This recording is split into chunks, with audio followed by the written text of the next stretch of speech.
The search ended with a bell. One iron note rolled down from the church tower in Cañon City, crossed the roofs, and reached Grape Creek as Sheriff Harlan Pike folded the rain-stained map in his hands.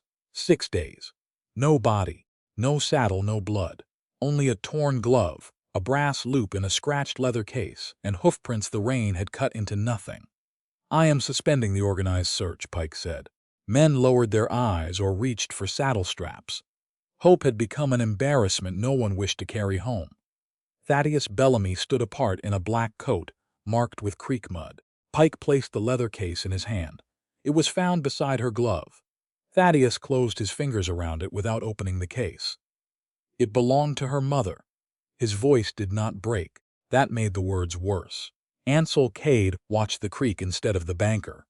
The water was brown from the night's rain, but too shallow to carry a horse far, much less erase every trace of one. Lavinia Bellamy's mare had vanished with her chestnut, white star, black stockings, a pale half-moon scar above the left hind fetlock. Ansel knew the description because it had been repeated at every search line, until the mare sounded less like an animal than a prayer. "Cade," a rider called. "You coming?" Ansel did not answer. Across the road beyond the cottonwoods, a contractor's remuda crowded against a rope line. Bays, grays, 2 sorrels, 1 sway-backed mule. Then a chestnut turned from the wind. Its mane had been hacked short. The tail was tied with unfamiliar cord. Mud covered the lower legs. Ansel crossed the road. The boy guarding the remuda pushed away from a wagon wheel. He could not have been more than 15. "That mare," Ansel said. "Where did she come from?" The boy glanced toward the men breaking camp. "Came in loose." "When?" "2 nights ago. Too quick." Ansel stepped beside the mare. She rolled one eye toward him but did not pull away. A square of rubbed hair marked where another saddle blanket had sat. Fresh rope burn crossed the halter. He crouched and lifted the left hind hoof. Above the fetlock, beneath the mud, lay the half-moon scar. Dark powder clung between the hairs. He rubbed it between finger and thumb. "Charcoal. Who changed her tack?" The boy swallowed. "I don't know. A loose horse does not cut its own mane." The boy looked toward the north road. He did not need to speak. Ansel lowered the hoof. "There is an abandoned charcoal works above Copperglass Draw." The boy's face lost color. Ansel unhooked the lead rope. "Tell Sheriff Pike this mare belongs to Lavinia Bellamy. Tell him where I went." "You can't take her." Ansel looked at him. "Then stop me." The boy did not. Before the bell's echo left the hills, Ansel rode north with the chestnut tied behind his dun gelding. October cold remained in the shadows even after sunlight touched the ridge. The road climbed through dry pinyon and broken limestone. At an old kiln the mare planted her feet. Her nostrils widened. A tremor passed through her shoulder. Ansel dismounted. "You know this place." He led both horses uphill. Grass had grown through the wagon ruts around the abandoned works, but one rut held a fresh iron edge. A wheel had passed recently. Beyond the collapsed kiln stood a roofless workshed with 2 walls still upright. No smoke, no tethered horse, no movement. Ansel circled once before entering. Old boards and charcoal chips covered the floor. Near the rear wall, one plank was newer than the rest. Its nail heads still shone. He knelt and pressed his palm against the seam. Cold air moved beneath it. Then something struck. A pause. 2 more. Ansel pulled the plank free. Darkness opened under him. "Lavinia Bellamy?" Nothing. Then a woman's voice rose from below, raw and faint. 81, 82, 83. He opened the lantern shutter and lowered the light through the gap. The beam found a shallow stone cellar. A woman sat against the far wall, with her wrists bound in front of her. Charcoal dust grayed her dress. One sleeve hung torn at the shoulder. Her left foot lay turned at an angle that made him stop before moving farther. She lifted her face. Her eyes found the lantern, then his hand around the wire frame. "Who are you?" "Ansel Cade." "Sheriff?" "No." Her mouth tightened, not relief, calculation. "The search was suspended," he said. "Everyone else left. Of course they did." A section of flooring between them sagged over a rotten support. Ansel tested the first beam with his boot. "Not there," she said. He stopped. "Where?" 2 inches left. The darker board rests on stone. He shifted his boot. The board held. Next, across the narrow brace. "Keep your weight away from the wall." He followed her directions one step at a time until he reached solid ground. Up close he saw the rope burns at her wrists and the dried crack at one corner of her mouth. He set the lantern where its heat would not trouble her. "Tell me where it hurts." "Left ankle. Shoulder. I am thirsty, but not so thirsty I cannot think. May I cut the rope?" Her gaze moved to the knife at his belt, then back to his face. She nodded. He opened the blade and worked it beneath the knot, without touching her skin. When the rope fell away, she flexed her fingers once and winced. Ansel closed the knife. "Can you stand if I give you my arm?" "Not yet." She turned her head toward a loose stone near the wall. "There is a canvas bag beneath that." "What is it?" "The reason he kept me alive." Ansel lifted the stone. Under it lay a small sample bag tied with cord and sealed in blue wax. A Bellamy bank mark showed faintly in the impression. He held it where she could see. "This?" Her breath left her in a shudder. "Do not break the seal." "I won't." "Put it inside your coat." He did. "Now tell me if it is secure." "It is secure." Her shoulders lowered by a fraction. "May I lift you?" She studied him as if the answer depended on more than the cellar. Then she caught the front of his sleeve with one bruised hand. "The bag first," she said. "Then me." "The bag is safe." "Say it again." "The bag is safe." Her grip loosened. "Yes." Ansel slid one arm beneath her knees and the other behind her back, avoiding the injured shoulder. She went rigid when he lifted her, but he did not tighten his hold beyond what balance required. At the broken flooring, he waited for her directions again. She told him where to place each boot. He obeyed. Outside, the chestnut mare gave a low, broken whinny. Lavinia's eyes opened wide. "Mercy, she is here." For the first time, the control in her face nearly failed. Ansel carried her into the cold sunlight. The search bell had stopped hours ago, but its last note still seemed to hang over the hills. Lavinia turned her face toward Copperglass Draw. "Roderick Fenner put me under that floor," she whispered, "because I saw where he put the gold where no gold grew." Mercy's whinny broke the last of Lavinia's control. She turned in Ansel's arms, not enough to wrench her injured shoulder, only enough to see the chestnut mare pulling against the lead rope. "Put me down," she said. "The ground is uneven. Put me down anyway." Ansel lowered her onto a patch of sun-warmed earth beside the workshed wall.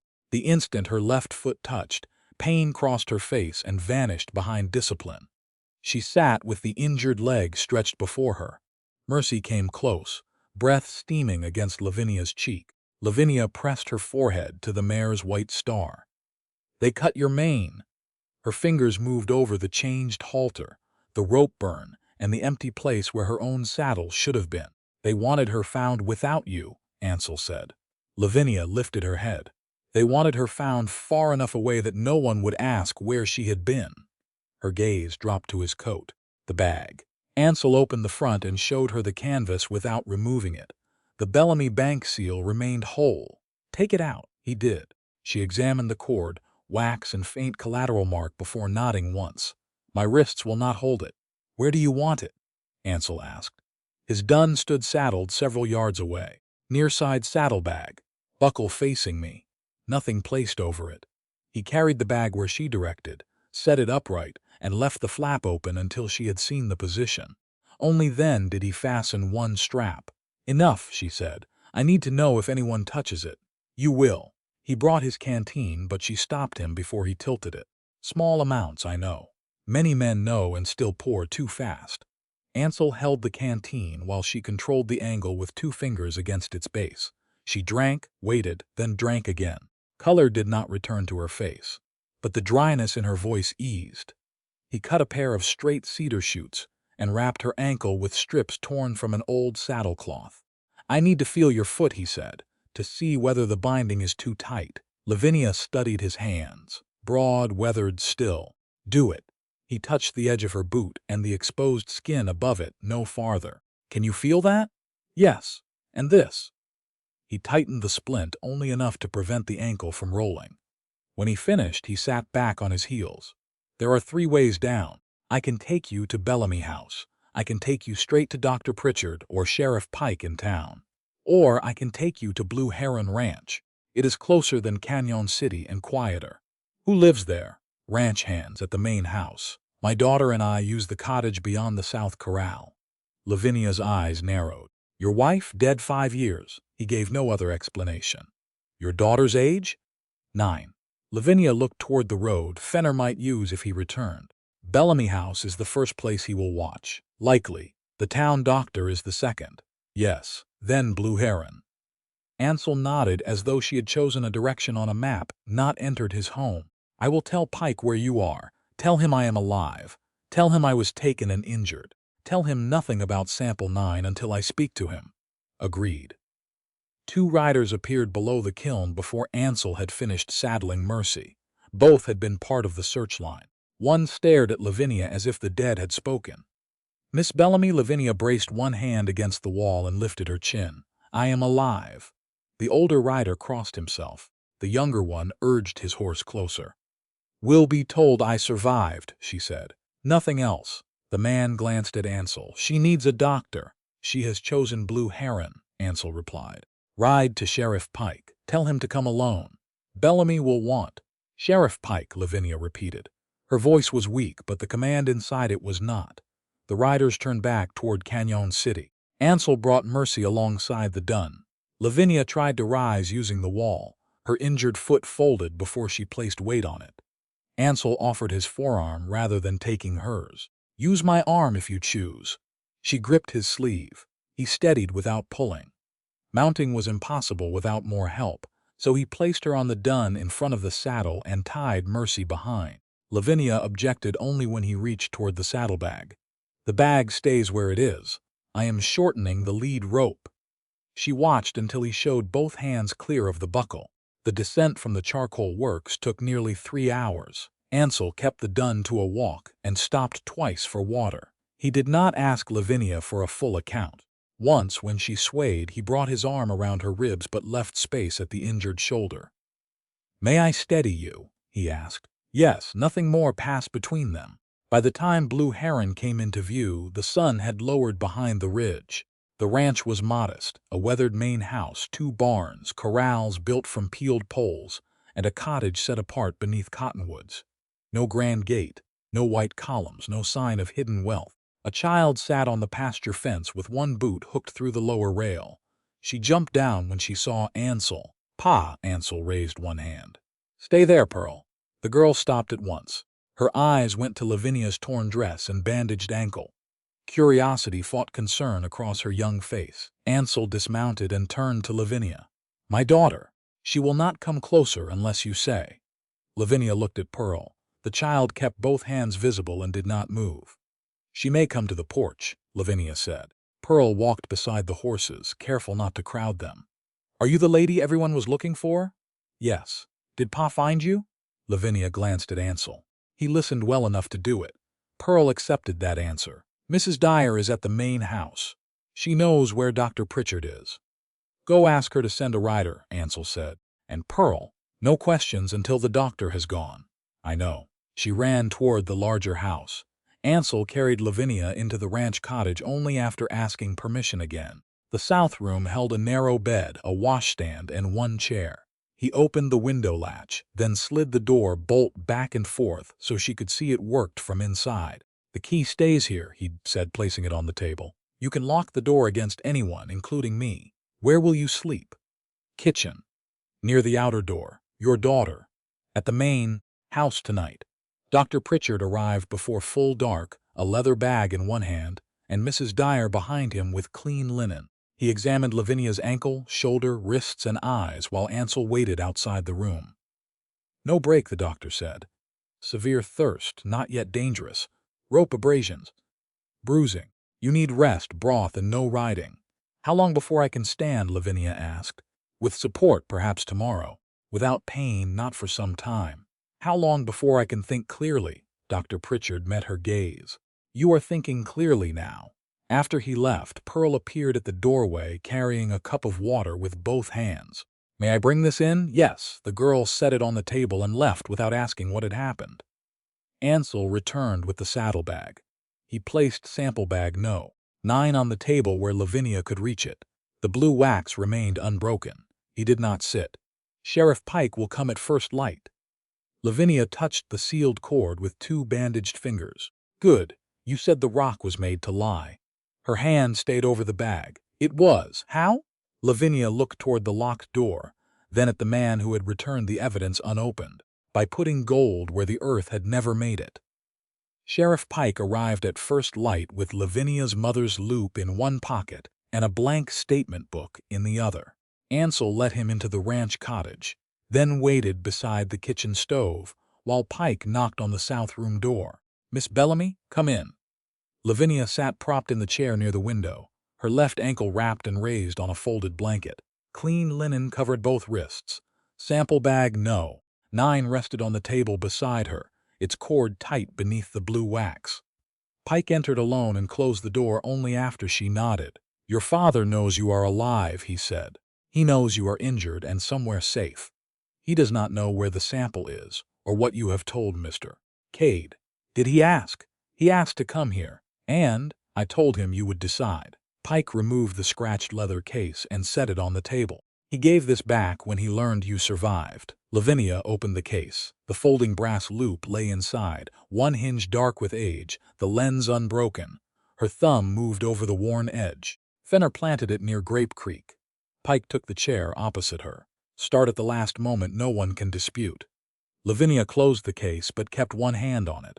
October 3rd, near noon. Roderick Fenner brought 12 specimens to the collateral examination room at Bellamy's bank. Pike opened his book. Were they sealed? No. The stones were laid out on a felt tray, each beside a numbered canvas bag and a copper glass tag. The bags had not been tied. Who else was present? Fenner, a bank clerk named Edwin Lowe. The clerk left to deliver papers before I examined number 9. Pike's pencil paused, so no one witnessed what followed. No one friendly to me. Her answer held no complaint, only precision. Fenner said, "The specimen came from the rich chamber at Copperglass. The surface carried a bright showing, too bright. The gold sat in one small patch while the surrounding stone gave no reason for it." "What did you do?" "I used the loupe." She touched the leather case. One chip near the edge had been lifted and pressed back. Beneath it was a round cavity drilled into the stone. Loose placer gold had been packed inside. "You are certain it was placer gold?" "Rounded grains, water-worn, not grown through the matrix." Pike glanced toward the sealed bag. "Then how did the stone get into that?" "I put it there." She described each action without hurry. The specimen first, then the original copper glass tag, then a note in her own hand recording the displaced chip, the drilled cavity, and the loose grains. She folded the bag mouth, tied the cord, and melted Bellamy Bank's blue collateral wax over the knot. "The stamp was kept in the examination room," she said. "An ordinary Bellamy collateral mark. My father used it for pledged documents and specimen bags." "Did Fenner see you seal it?" "He returned, before the wax cooled." "What did he do?" "He told me the stone belonged to Copperglass and ordered me to give it back. I told him the bank could not rely on a specimen I believed had been altered." Her fingers tightened around the loupe case. "He said I was confusing field irregularity with fraud. Then he asked whether my father knew I had begun making accusations." "Did your father know?" "Not yet." "Why not take the bag straight to him?" "I intended to."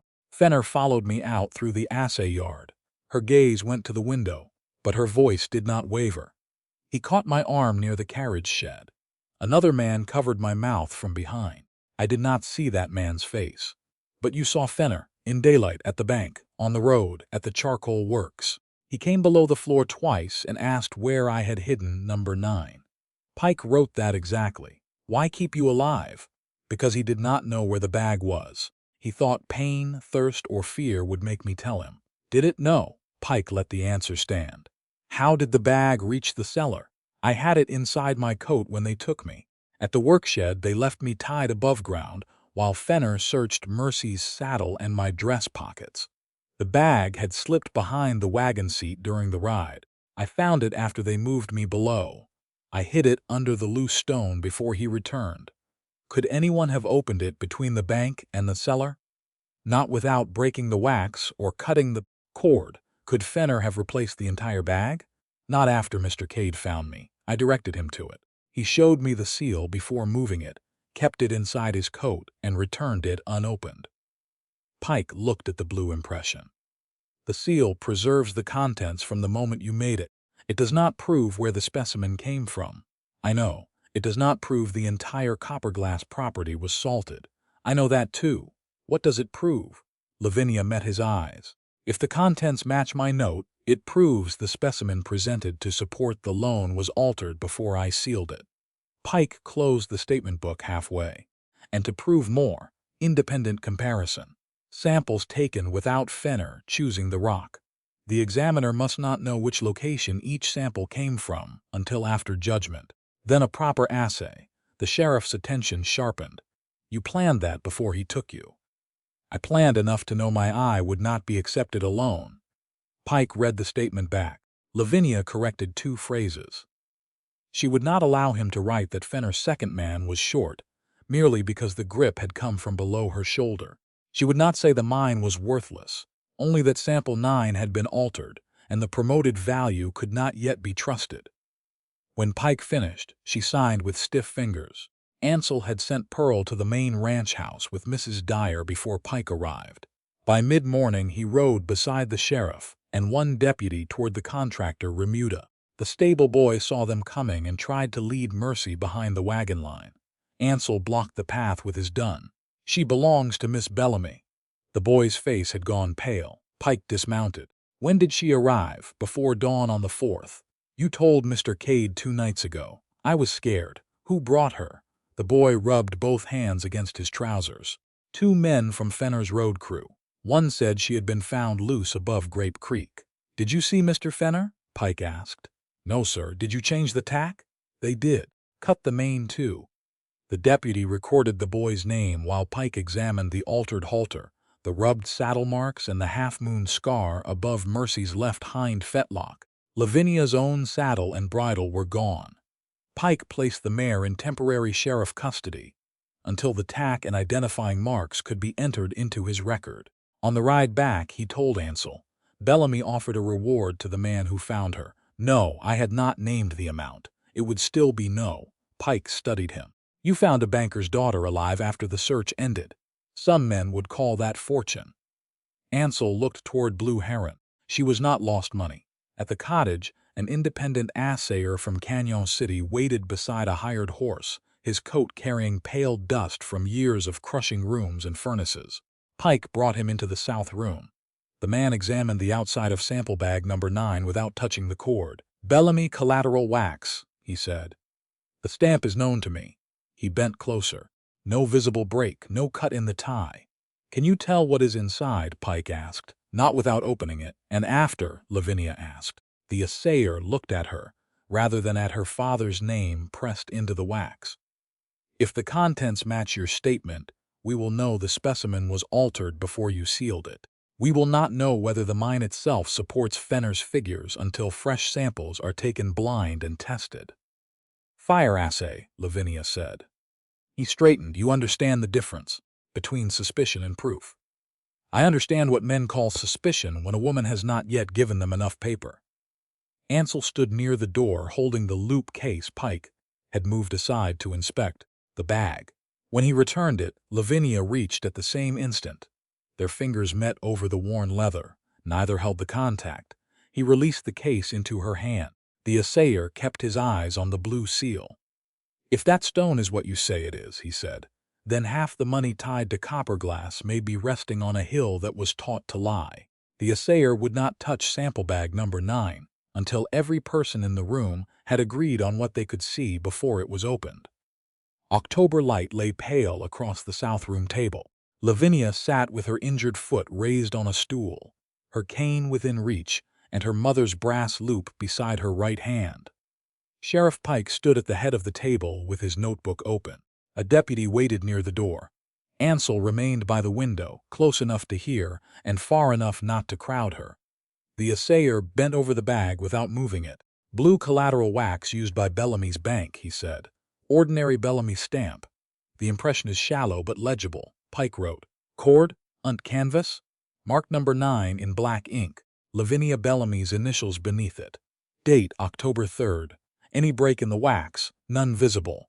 Lavinia watched the seal she had made before Fenner's hand closed around her arm. For 6 days under the charcoal floor, she had held its shape in her mind more clearly than she had held the shape of daylight. Now 4 people saw it. That mattered.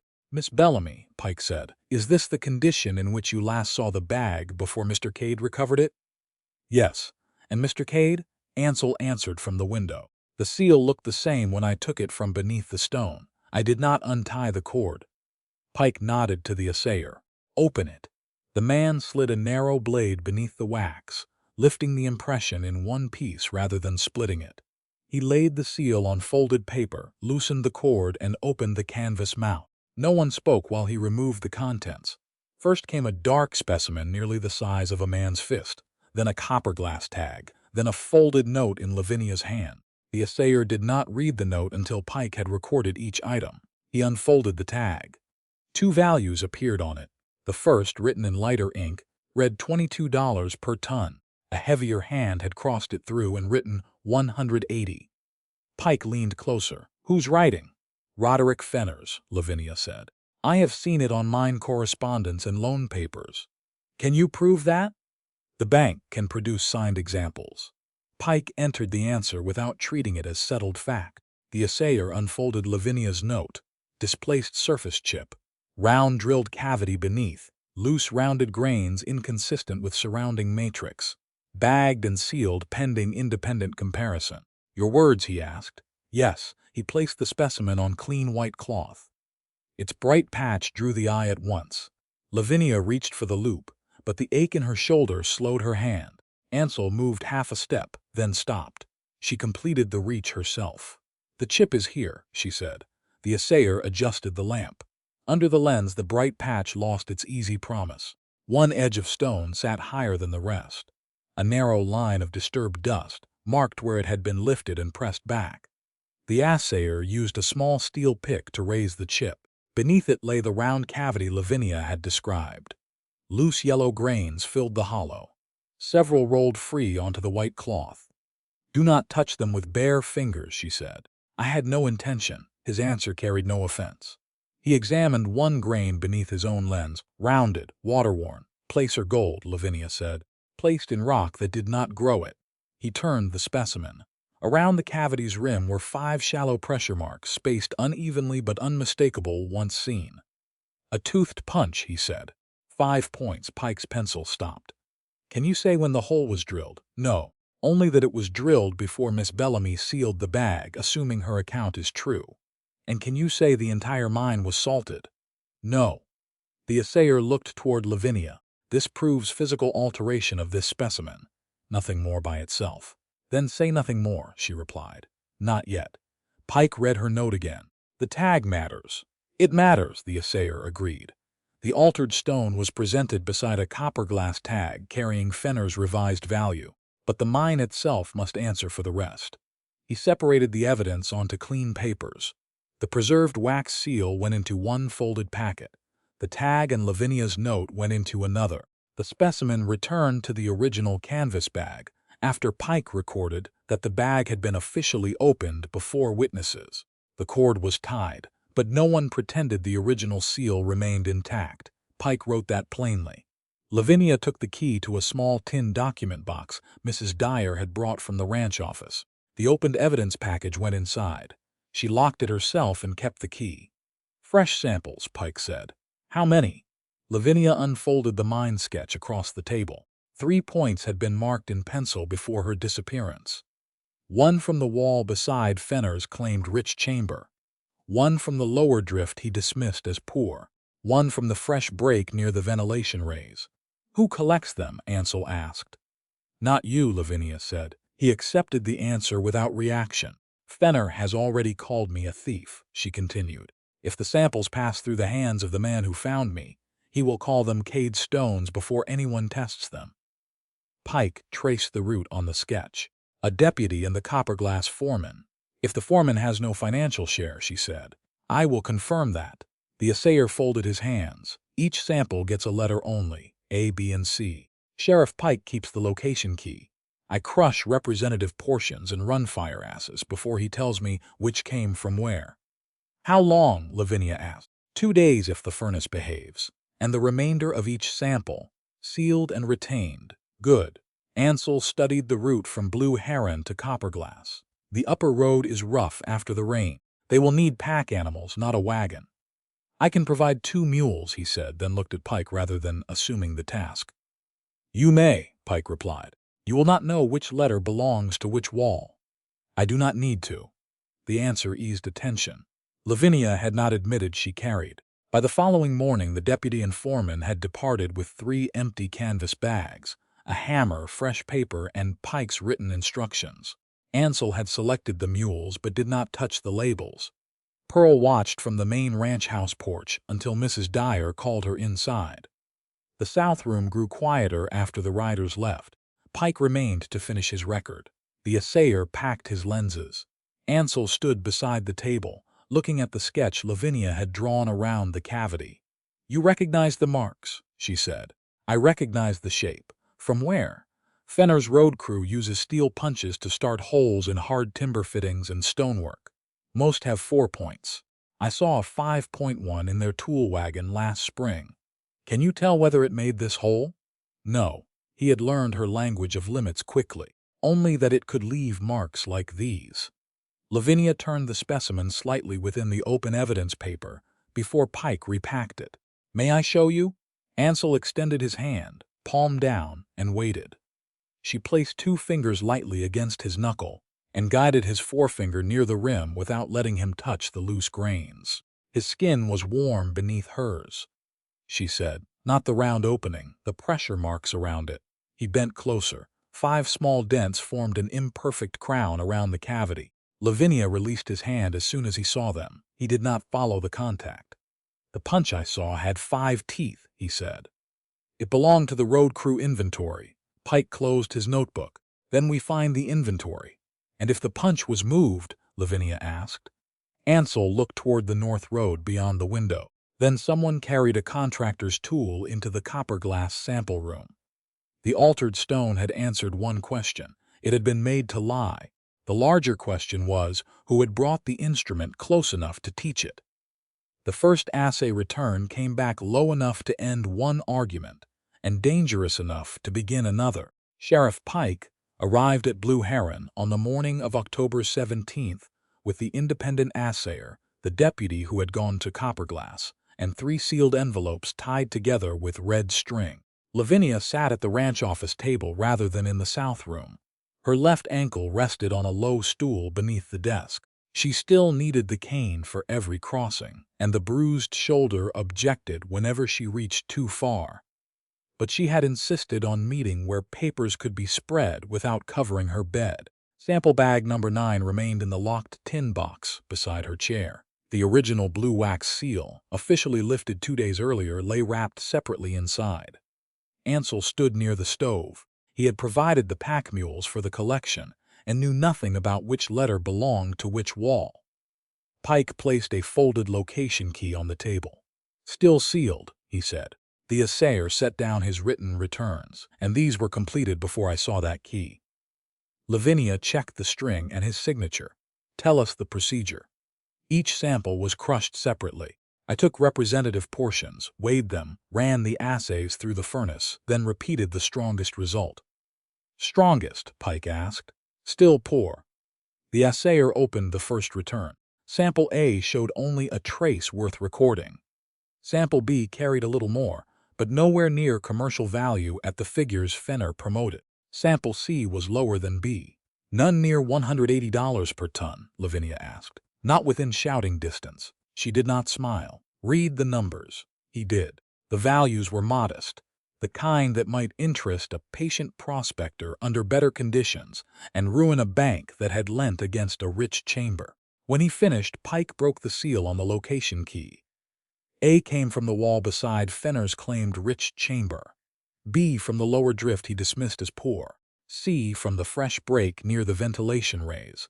The deputy leaned over the table. Then the rich chamber was not richer than the poor drift. "Not in the samples collected under witness," the assayer said. "Copper glass may contain gold. Most hills in that country contain some. What it does not contain, so far as these tests show, is the value represented by the altered specimen."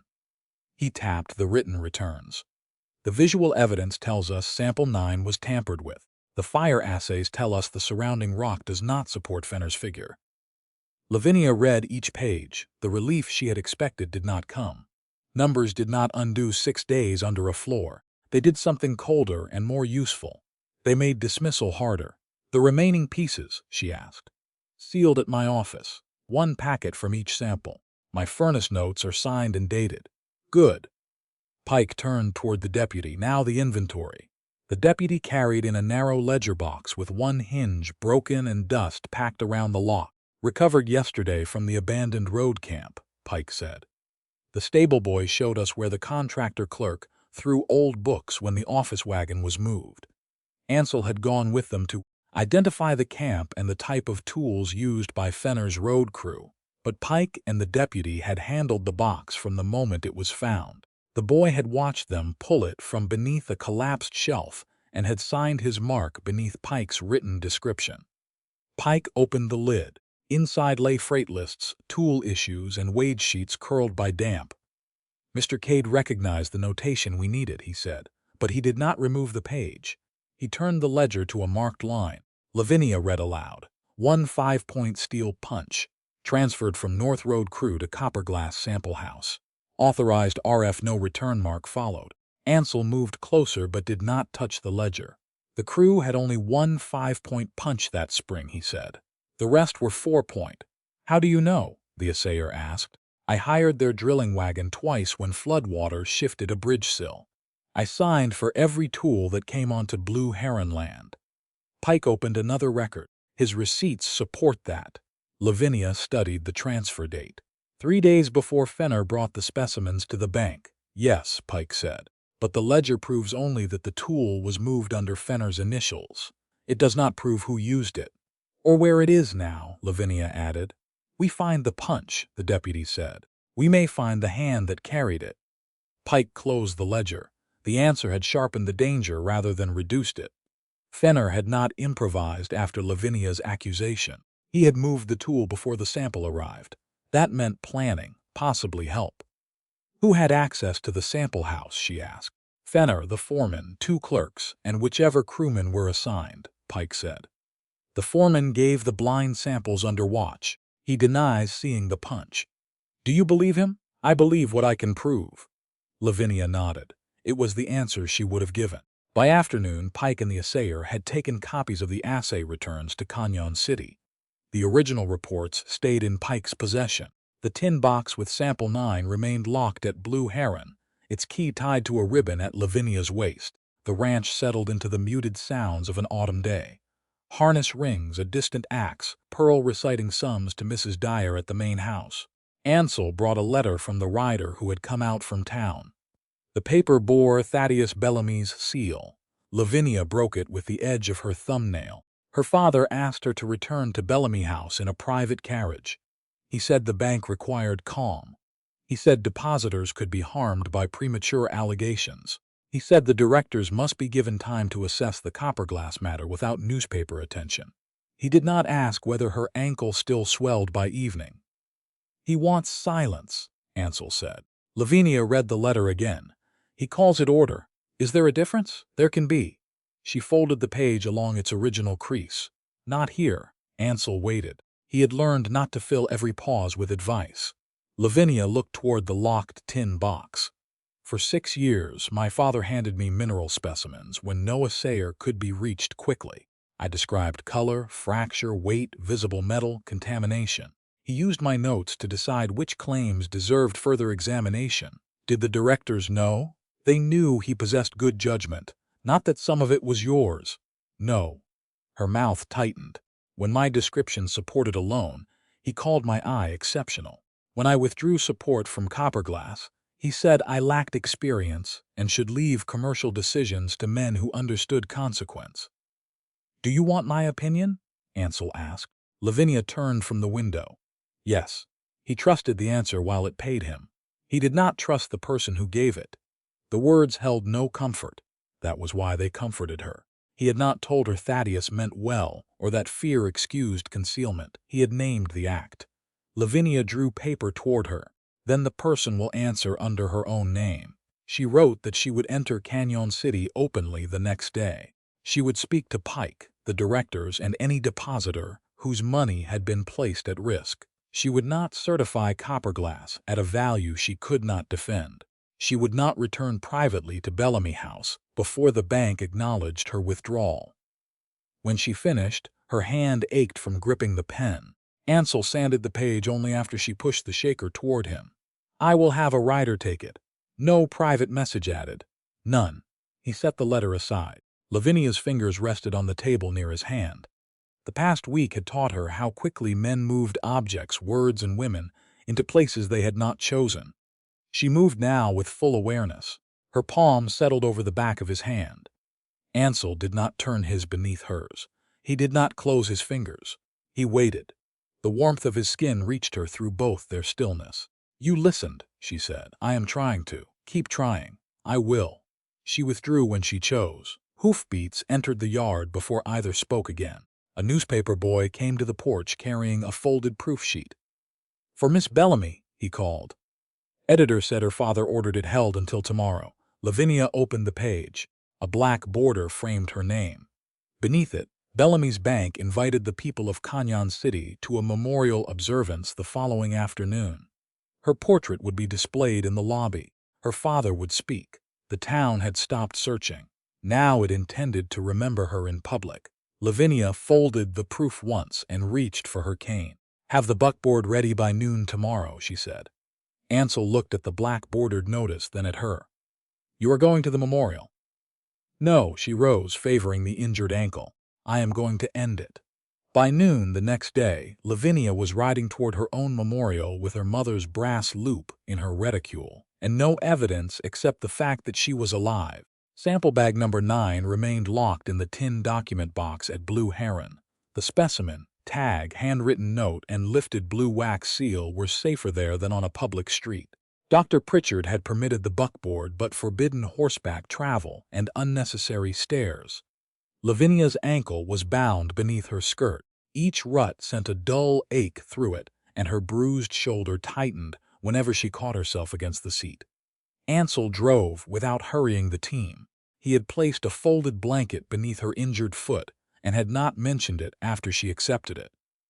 "The side entrance will be less crowded," he said as Cañon City came into view. "Do you want that?" Lavinia watched the bank's brick front appear beyond the freight wagons. "Yes. I want to enter before anyone decides to carry me through the front." "No one will." Sheriff Pike waited in the alley beside the rear door. His expression changed when he saw how pale she had become during the 11-mile ride, but he did not tell her to return. "The lobby is full," he said. "Your father began 10 minutes ago. Fenner has not been seen since yesterday. His office? Locked when I checked before noon." Lavinia took her cane from Ansel. He stepped down and offered his forearm. She shook her head. "Not yet." The first step from the buckboard hurt badly enough to blur the alley wall. She held the wheel rim until the pain passed, then straightened. Ansel stayed close without touching her. Pike opened the rear door. A clerk standing inside nearly dropped the tray in his hands. "Miss Bellamy." "Where is my father?" "In the lobby." "Then please do not announce me." She moved through the account room at the pace her ankle allowed. Ink, coal smoke, and wool coats filled the bank. Voices carried from beyond the inner doors. Thaddeus was speaking about loss, endurance, and the duty of a stable institution to continue serving the community. Lavinia knew the cadence. He had used it after failed crops, a warehouse fire, and the death of a director. Her name sounded different inside it. Smaller, finished. Ansel stopped at the inner doorway. "Do you want me beside you?" "Behind me." "How far?" She considered the room beyond. "Close enough that I can reach you. Far enough that no one mistakes whose decision this is." He nodded once. Pike entered first and took a position near the wall. Lavinia followed. At the front of the lobby, her portrait stood on an easel beneath a strip of black cloth. Another black ribbon crossed one corner of the frame. Thaddeus faced the gathered depositors, merchants and families who had searched the creek. His back was to her. "My daughter possessed a generous spirit," he was saying. Though her judgment could be independent, her devotion to this bank and to Cañon City was never in question. Someone near the rear saw Lavinia and gasped. Heads turned in a wave. Thaddeus stopped. He looked over his shoulder, the paper in his hand lowered, his face emptied before grief, Relief and fear crowded back into it all at once. Lavinia. She walked past the mourners. No one reached for her. The cane struck the wooden floor in slow, regular beats. At the portrait, she raised one hand and removed the black ribbon. Her shoulder protested. She took it anyway. "I was missing," she said. "My judgment was not." The lobby held its breath. Thaddeus came around the lectern. "You should not be here. That sentence has served you poorly. You are injured." "Yes." "Then come upstairs. We can speak privately." "No." Her answer was not loud. It reached every wall. She turned toward the room. "Roderick Fenner abducted me on October 3rd, after I found evidence that a copper-glass specimen had been altered before being presented in support of the bank's loan." A merchant near the front frowned. "Evidence." Pike stepped away from the wall. "Miss Bellamy gave a signed statement. An independent assayer has examined the specimen and completed blind tests on fresh copper-glass rock." "And the results?" someone asked. Lavinia answered. "The specimen was drilled and packed with loose placer gold. Fresh samples from the mine did not support the value Mr. Fenner promoted." Thaddeus's jaw tightened. "This is not the place for incomplete financial conclusions." "You chose the place," Lavinia said. "You placed my portrait in a bank lobby and spoke of my devotion while withholding the work I withdrew." That reached the directors clustered near the front. One of them, a silver-spectacled man, turned to Thaddeus. "Withdrew?" Thaddeus did not answer him. Lavinia continued. "Fenner used my mare, my glove, and my mother's loupe to suggest I had vanished at Grape Creek. Mercy was found in a contractor remuda with changed tack and a cut mane. The loupe was planted. I was held beneath the floor of an abandoned charcoal works while Fenner demanded sample bag number 9. Murmurs spread through the lobby. A woman covered her mouth. One of the search volunteers stared at the floor, as if he had personally abandoned her there. Lavinia did not offer comfort. "The sample itself remains secured outside town," she said. "Sheriff Pike has recorded its condition. I will not disclose its location in this room." Pike's gaze moved across the crowd, marking who reacted too quickly. No one did. "Where is Fenner?" a director asked. "That is what I would like to know," Pike said. A clerk hurried in from the corridor. "Sheriff, Mr. Fenner's office is open now." Pike went with him. Lavinia remained beneath her own portrait while questions rose around her. She answered only what she could prove. She would not call copper glass entirely worthless. She would not say every employee knew. She would not accuse her father of kidnapping. Precision steadied her, where anger might have spent her strength. Pike returned several minutes later carrying an empty map tube. "Fenner's traveling case is gone," he said. "So is the copper glass wall map. Desk drawers cleared of private correspondence. Bank files remain." "When did he leave?" Thaddeus asked. "No clerk saw him after yesterday morning." The silver-spectacled director faced Thaddeus. "Did you know Miss Bellamy withdrew support for the loan?" Thaddeus looked at Lavinia. "This cannot be answered responsibly in a crowd." "It can be answered truthfully," she said. Color rose along his cheekbones. "I need 24 hours to review the records and speak with the board. You had 15 days after I withdrew my report. The bank cannot survive accusations made without order. The bank may not survive the order you chose." Depositors began asking about their accounts. Pike raised one hand before panic could take the room. "The doors remain open. No finding has been made that the bank itself is insolvent. Questions about the copper-glass loan will be addressed by the directors. Anyone with knowledge of Fenner's location speaks to me, not to the newspaper." The firm command lowered the noise. Thaddeus leaned closer to Lavinia. "Give me until tomorrow." "Not in secrecy, Lavinia. Tomorrow at Blue Heron. Sheriff Pike present. You will explain when you first knew I had withdrawn my support and what you told the directors." He studied her as if still searching for the daughter who would accept a private correction. He did not find her. Outside, beside the buckboard, Pike waited while Thaddeus followed them to the alley. The banker had left his audience and his prepared speech behind. "I knew you had withdrawn the report," he said. Lavinia's hand tightened on the cane.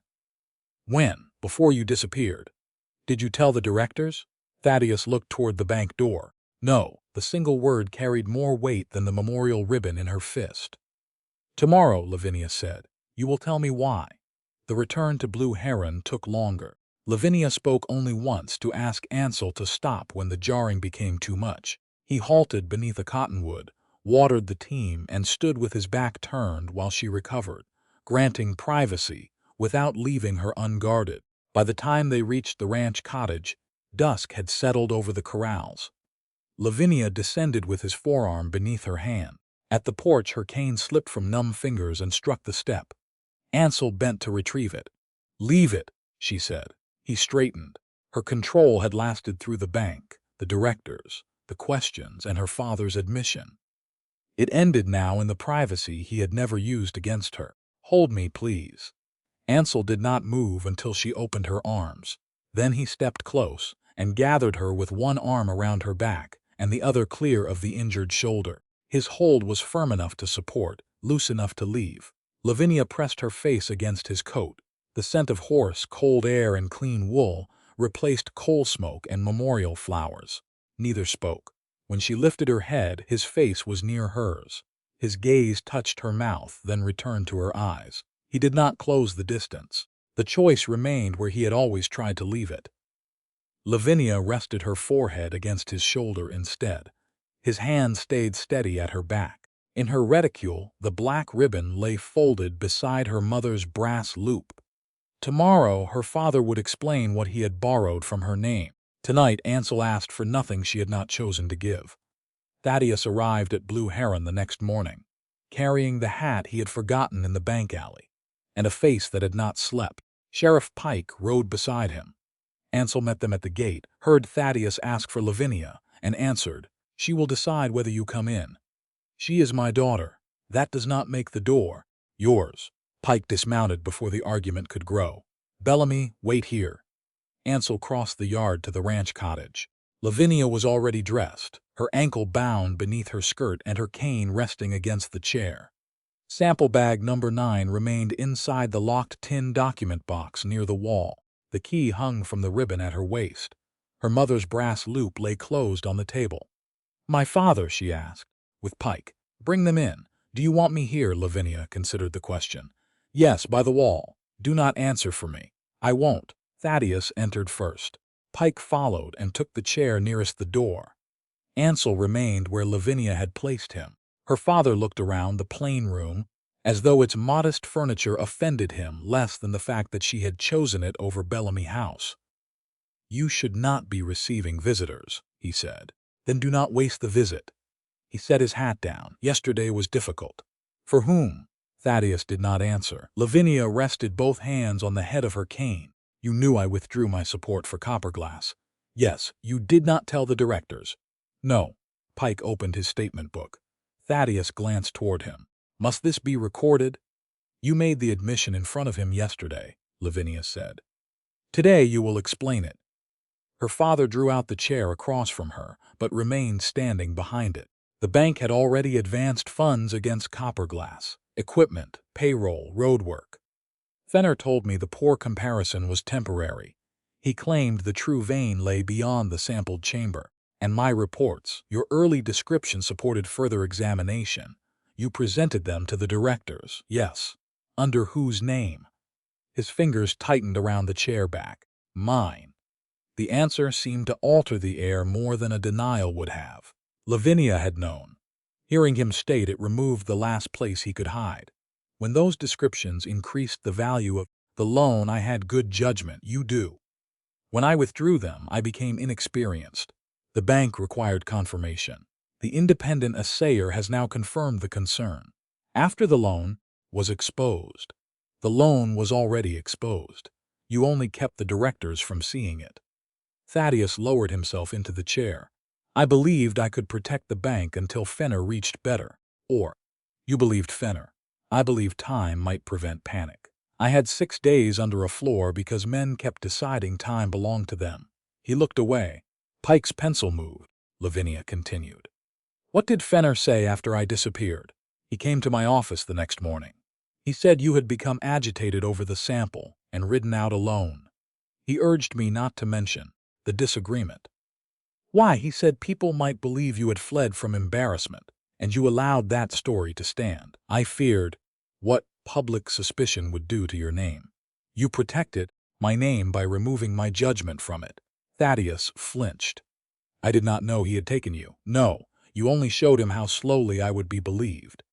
Pike stopped writing for the first time. What else did Fenner propose? Thaddeus's gaze settled on his hat. He said the dispute could be resolved privately. How? Lavinia asked. The banker hesitated too long. Marriage. The word came out low. Ansel's shoulders hardened against the wall, but he did not move. Whose marriage? Pike asked. Thaddeus looked at Lavinia. Yours to Fenner. She did not react at once. The pain was too old to be surprise and to be ordinary. After I accused him of fraud. Before that, he had expressed honorable interest in access. I did not understand that then. You understood enough to prefer a marriage over a correction. I thought bringing the matter inside the family might prevent scandal. Lavinia's hand left the cane. She drew a sheet of paper across the table and placed a pencil beside it. Write that the early mineral descriptions were mine. Write that I withdrew support before October 3rd. Write that you withheld that withdrawal from the directors. Thaddeus stared at the blank page. A statement like that may expose the bank to claims. The truth may expose the bank to consequences. I need to consult the board. The board is where you hid me. Lavinia, I am trying to preserve what can still be saved. Then begin with what is true. His hand moved toward the pencil and stopped before touching it. That hesitation answered more than refusal. Lavinia rose, using the cane. Her ankle protested, but she remained upright. You will not have another private chance to decide whether my name is worth the cost. Thaddeus stood too. I love you. That is not the same as respecting me. I did not cause Fenner's crime. No. You made my disbelief useful to him. Pike closed his notebook. Lavinia turned toward the door. The meeting is over. Her father left without signing. He carried his hat this time. By evening, the wind had sharpened over the pasture. Ansel found Lavinia on the porch beneath a wool blanket, one cup of coffee cooling beside her. He had spent the afternoon repairing a gate that did not require so much attention, giving her every hour she had not asked him to fill. Pearl ate supper at the main house with Mrs. Dyer. May I sit? He asked. Lavinia nodded toward the chair. He took it without moving closer than the space allowed. Do you think I was cruel? She asked. No, he is my father. Yes, he was afraid for the bank. That does not make your work his. No excuse, no plea for understanding, no suggestion that love erased harm. Lavinia looked down at her hands. I am tired of men using care as a reason to alter the truth. Ansel's voice stayed level. Then I won't ask you to make it smaller. She turned toward him. He had listened under the charcoal floor. He had returned the sealed bag. He had stood behind her at the bank because she had chosen the distance. He had never asked her to call those acts goodness. He simply kept doing what he said. Lavinia raised one hand and placed it against his cheek. His skin was rough from wind and work. Ansel did not lean into her palm. He waited. She crossed the space between them and kissed him. Brief, warm, chosen. When she drew back, he did not follow. His eyes remained on hers. Lavinia could have ended it there. Instead, she returned and kissed him again, still gentle, long enough for his breath to catch. His hand lifted and stopped beside her uninjured side. May I? Yes. His palm settled lightly at her waist. Nothing hurried, nothing claimed. When they parted, she kept her hand against his face for one more breath. Hoofbeats entered the yard. A newspaper boy rode up carrying a folded broadside, and behind him came a young reporter with a notebook tucked inside his coat. Miss Bellamy, the boy called. Paid notice from Mr. Fenner. Editor said you should see it before morning. Ansel took the page only after Lavinia nodded. The notice accused her of stealing copper-glass property. It said captivity had disturbed her memory. It offered a reward for the return of sample bag number 9. Lavinia read every line. He knows I survived, she said. And he still needs the sample, Ansel answered. He needs the town to stop believing the woman who has it. The reporter removed his hat and stepped toward the porch. Mr. Cade, he said, did Miss Bellamy truly see Roderick Fenner's face? The reporter's question struck the porch before the cold had finished settling between Lavinia and Ansel.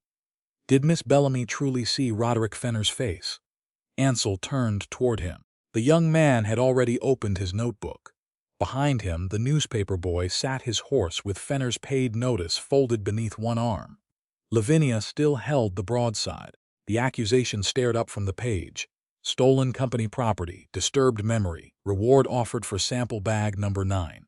Ansel thought of the charcoal seller. Her wrists bound, her ankle twisted. Fenner returning in the dark to ask where she had hidden the sample. He thought of the banker's hesitation that morning, and the notice in Lavinia's hand now. If Fenner believed she could identify him, he would keep hunting her. If the town believed she could not, perhaps the danger would turn toward the evidence instead. Fear made the decision before Ansel named it. She was held in darkness much of the time, he said. She could not clearly see the man who kept her there. The reporter's pencil moved. Lavinia did not. The stillness in her body was worse than a recoil. "Mr. Cade," she said, "look at me." He did. "What did you just tell him?" The newspaper boy shifted in his saddle. The reporter lowered his pencil but did not close the notebook. Ansel heard the wrongness in his own words and still tried to defend them. "Fenner knows you survived. If he thinks you cannot identify him." "That is not what I asked." Her cane rested against the porch rail. She took it and stood, keeping weight from the injured ankle. "What did you tell him?" "That the cellar was dark." "It was. That you could not clearly see the man who held you." "That was false." The reporter's eyes moved between them. Ansel stepped toward Lavinia.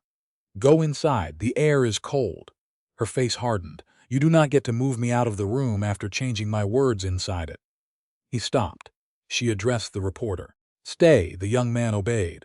Lavinia folded Fenner's notice once, then held it at her side. "Sheriff Pike has my signed statement.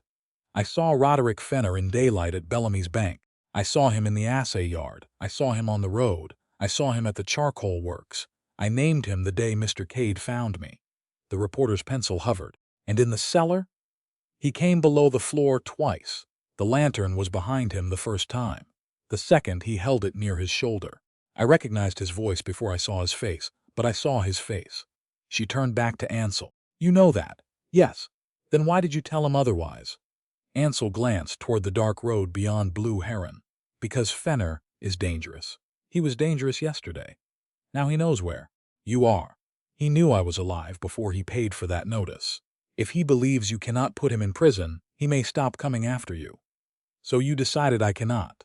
I was trying to keep you alive." Lavinia's grip tightened on the folded paper. "You found me alive. You do not get to decide how much of me stays that way." The words landed without volume. Ansel felt them more deeply than anger. The reporter looked down at his notebook, but the page between them had already become public ground. "I did not mean to call you a liar," Ansel said. "Meaning is not the only thing that matters, Lavinia. My father used my work and removed my name. Fenner uses my captivity to remove my memory. You used your fear to remove my certainty." His hand lifted before thought caught it. She stepped back.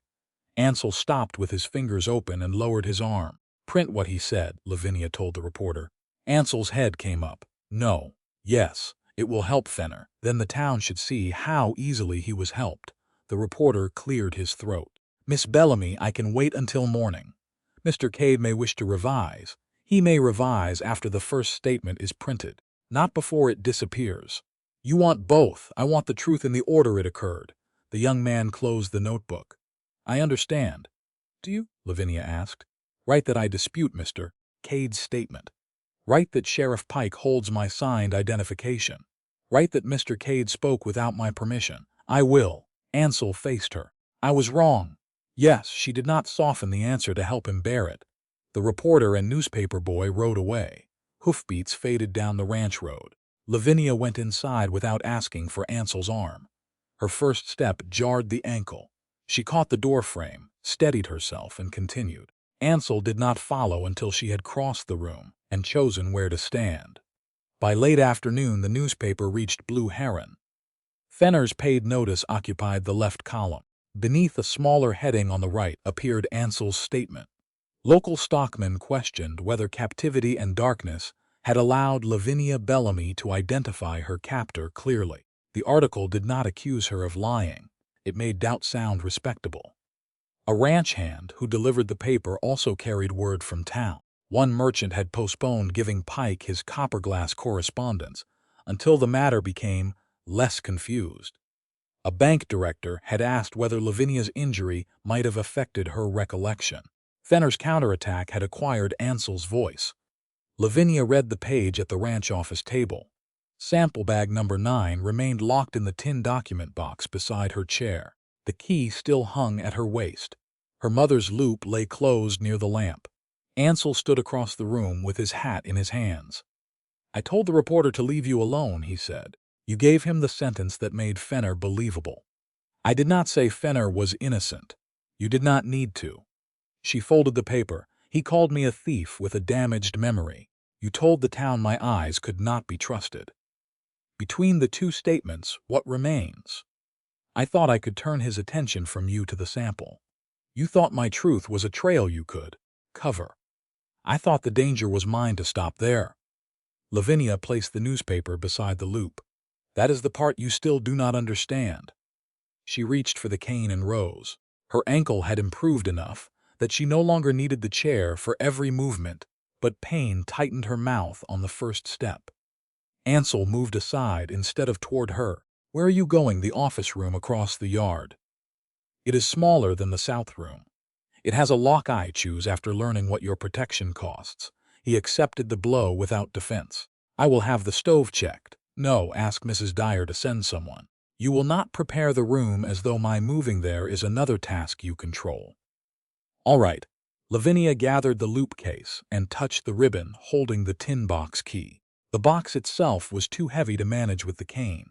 She looked at Ansel. "Carry it to the office room. Set it on the desk. Do not open it. I won't. And do not mistake obedience now for forgiveness. I won't do that either." He lifted the tin box and followed 3 paces behind. The ranch office room stood across the narrow yard, attached to the low building where grazing notes and supply accounts were kept. Inside were a cot, an iron stove, a washstand, and a scarred desk. Mrs. Dyer's nephew arrived to check the stove while Ansel waited outside. Only after Lavinia called did he bring in the evidence box. He placed it where she pointed. At the door he turned. "Tell me what correction requires." Lavinia rested both hands on the desk. "You will write that I identified Roderick Fenner from the beginning. You will write that you spoke without my permission. You will write that your statement was false because fear made you decide for me. Yes. You will sign your full name. Yes. You will give a copy to Sheriff Pike before the newspaper prints it. I will. You will do that before asking whether I forgive you, before asking whether I return to the cottage, before knowing whether I remain at Blue Heron at all." Ansel swallowed. "All right.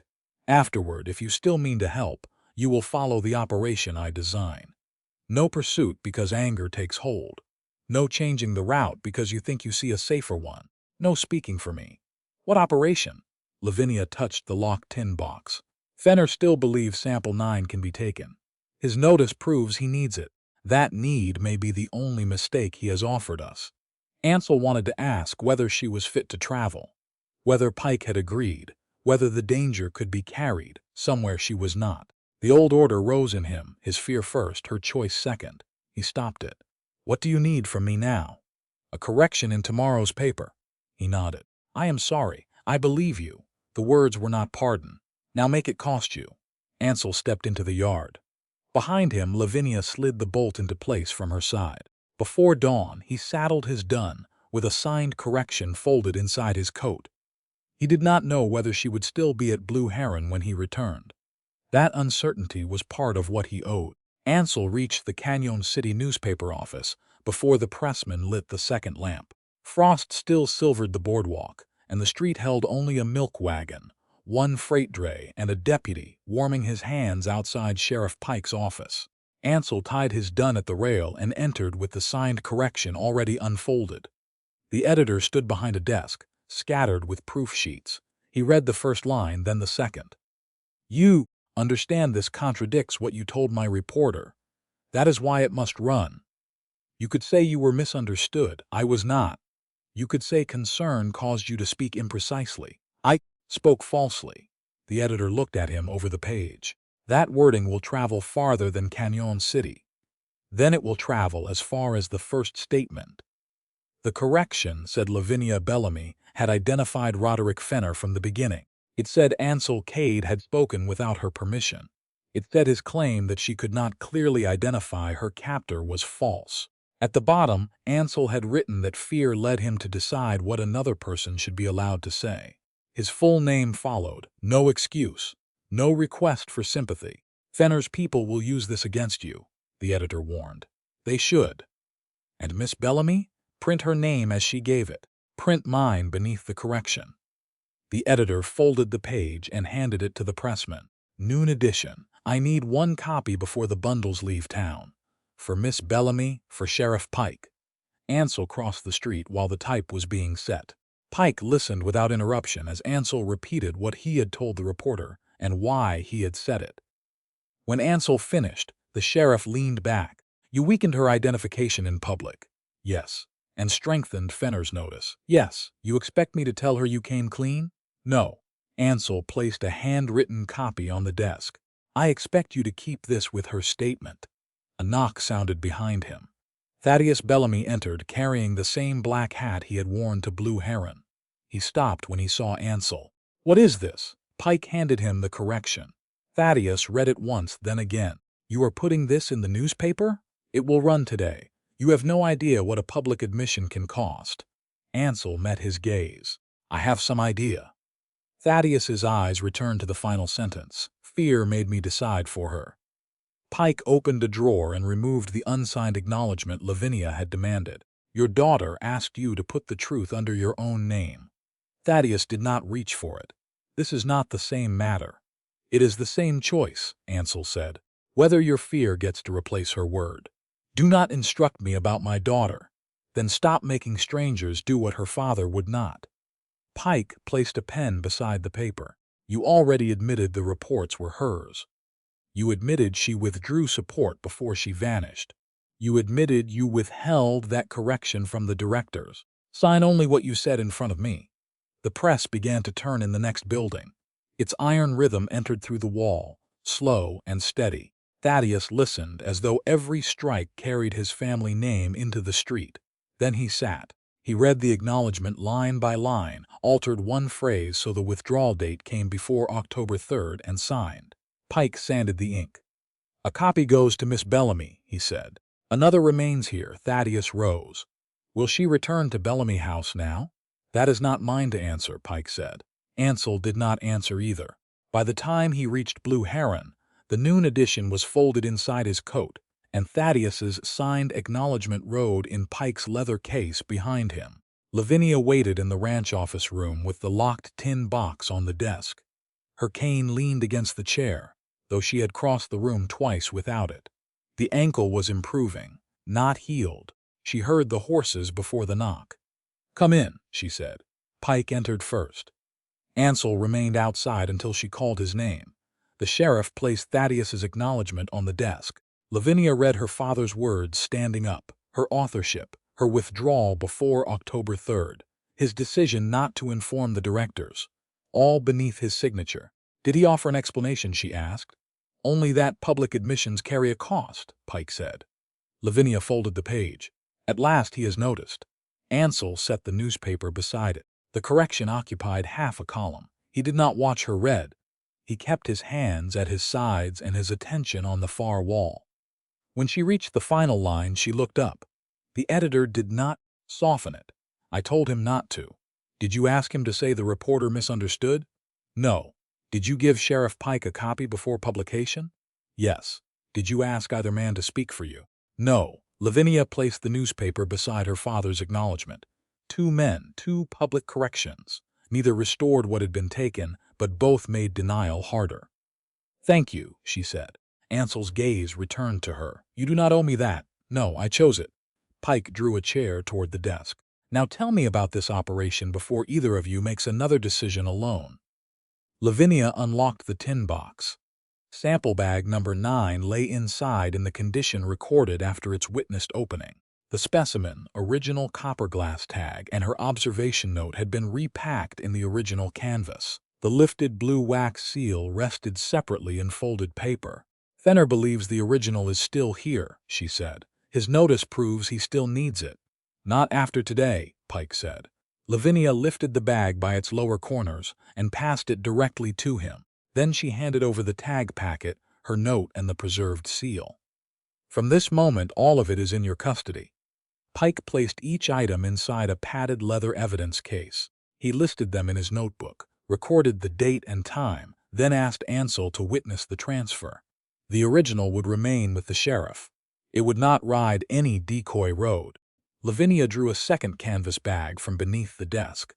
Its number had been copied in black ink. Inside lay ordinary quartz from Blue Heron's north pasture. I sewed indigo thread inside the lower seam, she said. If Fenner replaces the wax or changes the tag, we will still know this bag. Pike inspected the thread without opening the stitches. Matching blue wax waited in a spoon near the small stove. Who carries it? He asked. Ansel. Where? Past Miller's water stop, then north along the contractor road. Pike opened a ranch map. One deputy waits east of the wash. Another takes the cottonwoods behind the stop. I follow farther back through the lower wash and hold the rear approach to the old road camp. Ansel traced the route once. I do not know their exact positions. You will not, Pike said. If someone steals the bag, you do not pursue until one of my men signals. Understood. Say all of it, Lavinia said. Ansel faced her. I carry the decoy. I take the route you chose. If someone steals it, I do not chase until Pike's men signal. I do not change the road because I think another is safer. I do not act alone, and if the thief seems weak, I follow the plan. If anger takes hold, I follow the plan. Pike closed his notebook. Tomorrow morning, contractor traffic passes the water stop near noon. He took the original evidence case and left to prepare his men. Ansel reached for his hat. Lavinia moved around the desk. Her limp remained, lighter than before but visible. Ansel, he stopped. She held out her hand. He did not take it immediately. Instead, he opened his palm and waited. Lavinia placed her hand in his. His fingers closed only after hers did. Carry what I give you, she said. Take the road I name, nothing more, nothing more. The hand clasp lasted only a few breaths. It restored no innocence. It restored partnership. The next morning, sunlight had barely reached Miller's water stop when Ansel rode past with the decoy bag secured behind his saddle. He kept the dun at a steady walk. No glance toward the cottonwoods, no search for deputies he was not meant to see. A courier came out of the wash on a bay horse, rode close as though passing, and cut the decoy free with one sweep of a hooked knife. The man wheeled north. Ansel's body turned with the instinct to follow.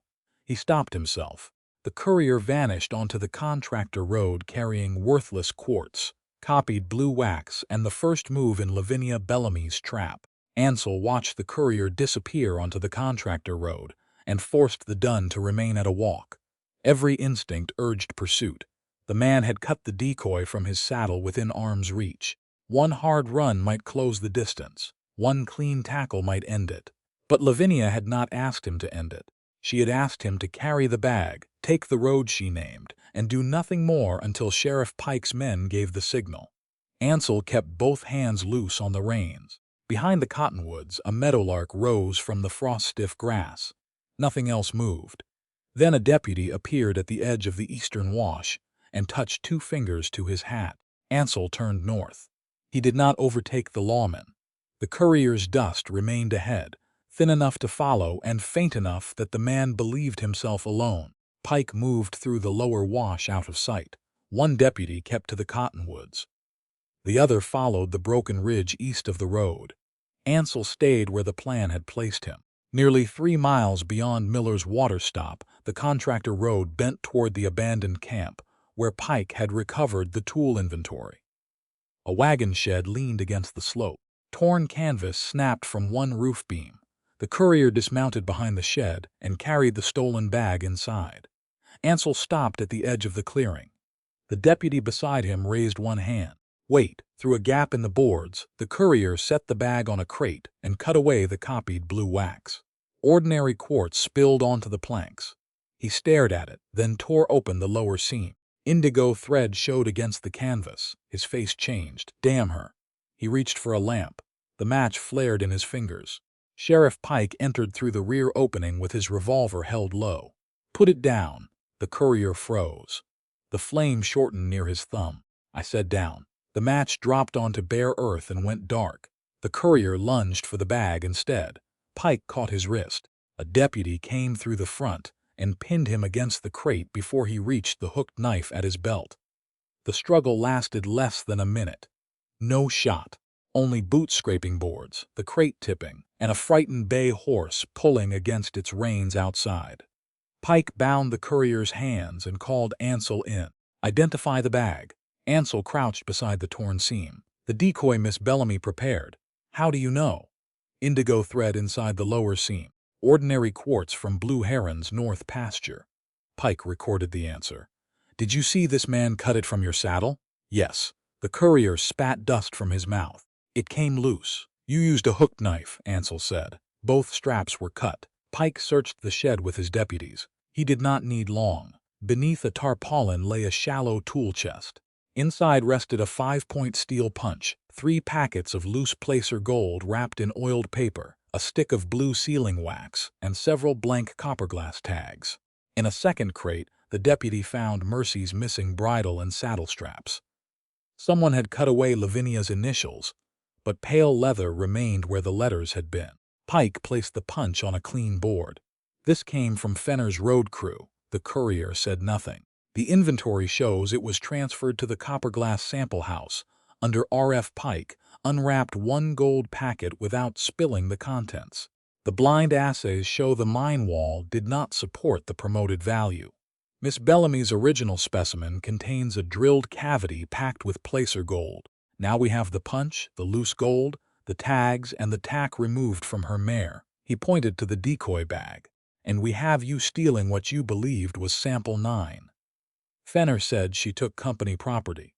What did he tell you to do with it?" The courier looked toward the rear opening. Pike had placed himself between the man and the only clear path out.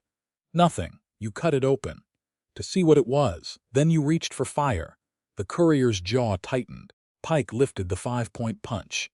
"You are not being asked whether Fenner is a good man. You are being asked how much of his work you intend to carry alone."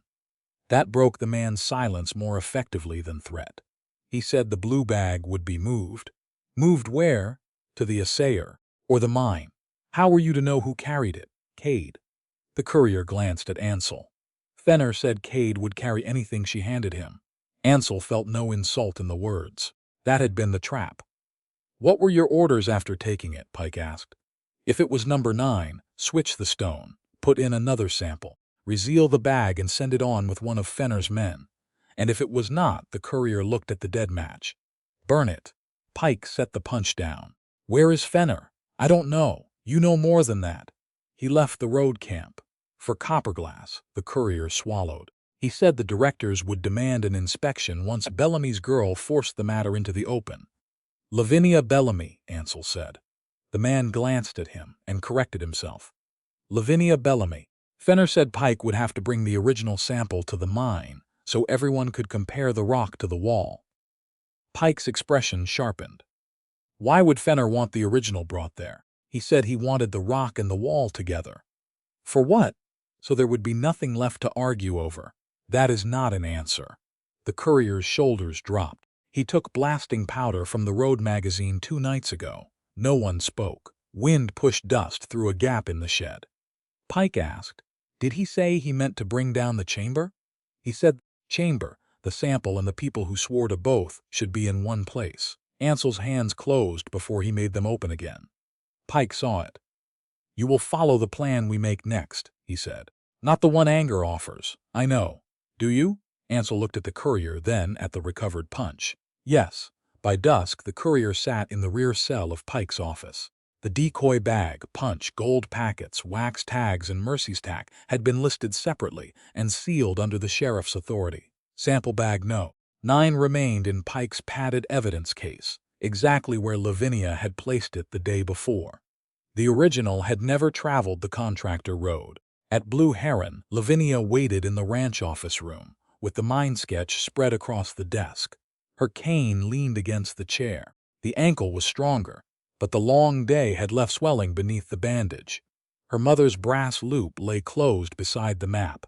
Pike arrived with Ansel and the independent assayer. He gave Lavinia the courier's statement before explaining the rest. She read every line. "Fenner wants the original brought to Copperglass," she said. "He wants us to believe the inspection is our idea." "The board will demand one," the assayer replied.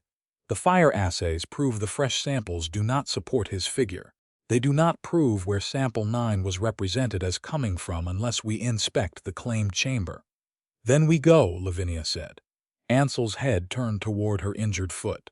He said nothing. Pike noticed. "Not before we set the order." He placed one finger on the mine sketch. "I go in first with both deputies and the foreman. We clear the main drift and the claimed chamber. The directors remain outside at a safe staging point. No crowd, no extra workers near the adit." "The lower ventilation workings?" Lavinia asked. "One deputy holds the outer slope. The other stays with me. We may not be able to clear every abandoned raise, but we will know what remains unsearched before anyone else enters." The assayer pointed to the chamber. "Once Pike gives the word, I need only enough time to compare the original specimen, the drill marks and fresh wall chips. The fire assay returns already established value." "No second performance of evidence we already have," Lavinia said. "Agreed," Pike continued. "Essential witnesses only after the sweep. You, the assayer, the foreman, Cade, and one representative from the bank." "My father," Lavinia said. "He signed the reports. He must hear the wall answer." Ansel studied the route to the lower exit. "What do you want from me?" "I want you there," Lavinia said. "Under one condition." "Name it. Inside the mine, you follow my judgment on the rock and the workings. If I say a timber is unsafe, you do not cross it because Fenner is ahead. If I name an exit, you take it. If I tell you to hold position, you hold. I will, even if you believe another choice protects me better, especially then." Pike closed his notebook. "We leave before dawn. The original stays in my case. No one outside this room learns the departure hour." The assayer and sheriff left to arrange lanterns, deputies, and the bank witness. Ansel remained near the door. Lavinia rolled the mine sketch closed. "You kept the route today. I said I would. You also let Pike make the arrest." "That was harder." "I know." The words carried neither pardon nor suspicion, only recognition. Ansel took one step closer. "May I?" He touched 2 fingers to his own forehead. Lavinia set down the map and crossed the space between them. She rested her forehead against his. No kiss. No arms around her. Just the warmth of his skin and his breath held steady, because she had come willingly. "Come back by listening," she said. "I intend to." Hoofbeats struck the yard before they separated. A mine hand slid from a lathered horse and called for Sheriff Pike. His message had come from the Copperglass foreman. Roderick Fenner had entered the mine after dark carrying a powder satchel. Sheriff Pike did not send anyone into Copperglass that night. He ordered the mine foreman to keep every worker outside, watch the main adit and lower slope, and touch nothing that might conceal powder or a fuse. The inspection party left before dawn. 2 buckboards carried Lavinia, Thaddeus, the independent assayer, and the supplies needed for a long wait. Pike and his deputies rode beside them. Ansel led the pack mule bearing blankets, lantern fuel, and the sheriff's locked evidence case. Sample bag No. 9 remained inside that case with the original Copperglass tag, Lavinia's October 3rd note, and the preserved Bellamy wax seal. The 5-point punch and the packets of placer gold traveled separately under Pike's seal. The road took nearly 5 hours. Lavinia's ankle tolerated the first miles and punished her for the rest. Near the final rise, she asked for a halt. No apology, no effort to disguise the trembling in her left calf. Ansel brought the buckboard to level ground and waited while she rested with her boot braced against a folded blanket. "Do you need more time?" he asked. 5 minutes. He gave her 10 without announcing the difference. Copperglass Mine appeared beneath a gray shoulder of mountain, its timber buildings dark in the morning light. No forge smoke, no ore wagon. The workers stood near the bunkhouse, kept well away from the adit by Pike's order. The foreman came forward. "No one saw Fenner leave," he said. "We heard stone move near the old ventilation workings after midnight. Then nothing." Pike pointed to a flat area below the bunkhouse. "The bank directors wait there when they arrive. No one enters unless I call for them." Thaddeus looked toward the mine mouth. "I am going in, only after the sweep," Pike said. and only because your signatures are tied to the sample records." Lavinia stepped down with her cane. Ansel offered his forearm. She used it for the descent, then released him. Pike took both deputies and the foreman into the mine first. The others waited in the cold. Minutes lengthened. A cart chain clinked somewhere inside, then stopped. Thaddeus paced once and checked himself when Lavinia noticed. "Fenner may have gone through the lower crosscut," he said. "Or he may want us to believe that," she answered. Pike emerged nearly half an hour later with dust on his coat. "Main drift is clear to the claimed chamber. Fresh boot marks. Powder dust near one timber set. No visible charge in the chamber. The old raises beyond the ventilation branch cannot be cleared quickly without crawling men through unstable ground." "Lower exit?" Ansel asked. "One deputy holds the outer slope. The other comes with us. Directors remain outside, essential group only." Pike opened the evidence case long enough to verify the contents, then locked it again. Inside, Miss Bellamy, the assayer, the foreman Bellamy, Cade, one deputy and me. No one leaves the group unless ordered. Lavinia tightened her grip on the cane. "And if I identify unsafe timber?" "We follow your judgment," Pike said. Ansel met her eyes. "As agreed." Lantern light narrowed the mine around them. Water ticked from stone. Fresh powder dust lay pale along the ground where Pike had marked it with chalk. Lavinia moved slowly, one hand on the cane and the other against the wall when the footing dipped.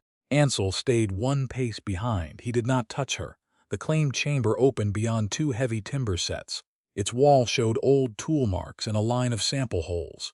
The assayer placed a clean board across two crates. Pike unlocked the evidence case and removed the open sample bag number 9, the preserved wax seal and the copper glass tag. "Custody received from Lavinia Bellamy on October 23rd, he said. "Unbroken under my control since transfer." Original bag had already been opened before witnesses on October 13th. The assayer set the altered specimen on white cloth. He did not repeat the entire examination. Previous fire assays from 3 blind mine locations returned low values inconsistent with Fenner's promoted figure, he said. "This inspection concerns source and method." Lavinia opened her mother's brass loupe. "The tag identifies this specimen as coming from the rich chamber," she said. "The location notation matches the third hole from the east timber." The foreman held the lantern higher. The third hole had been widened after sampling. Fresh scratches ran across its rim. Pike placed the 5-point punch beside the marks without inserting it. The teeth aligned with the pattern around the drilled cavity in sample 9. "That tool had no legitimate place in specimen preparation," the foreman said. "No miner drills a cavity into a sample after it comes from the wall." The assayer chipped fresh stone beside the numbered hole under Pike's supervision. Its color and fracture matched the earlier blind sample from the claimed chamber. No concentrated gold appeared. "The prior assay already tells us the value," he said. "This confirms where Fenner claimed the altered stone originated."